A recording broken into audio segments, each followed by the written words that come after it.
zamonda shukrona keltiring ilhaq, bu kunga yetgan u yetmaganlar bor. Rahmat. Bir o'yin o'ynaymiz sizlar bilan. Nomlanishi tezkor topishmoq. Oxiri bor kitob o'qigimiz keladi, uxlagimiz keladi. Lekin shu orada bitta ish qilishimiz kerak, nima?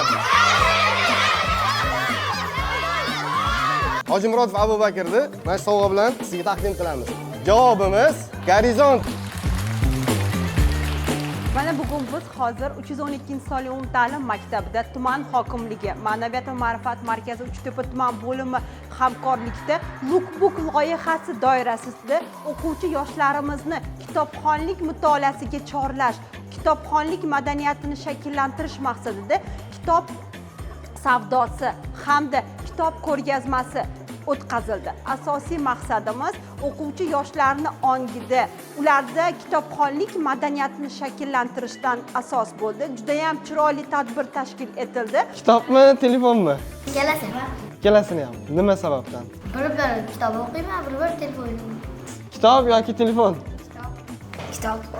Telefon yoki kitob? Ikkalasi ham. Nimaga? Chunki kitobdan bilamoqsa bo'ladi, telefondan ham o'ynab turishga. Madaniy hordiq qolasiz, telefondan. Kitob tanlagan bo'lardim. Ikkalasi ham kerakda. Kitobda endi inimosa bo'ladi, telefondan deylik, kitobdan topolmagan narsangizni Googledan yoki ChatGPTdan so'rasangiz bo'ladi, hammasini aytib beradi.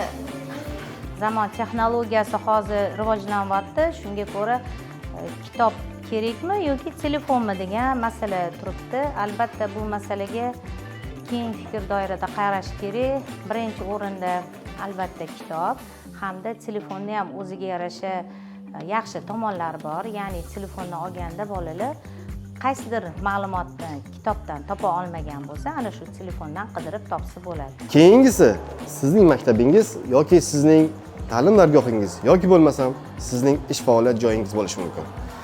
Kitob o'qib turing, kitob o'qishdan charchamang. Bilim oling, biz bilan qoling.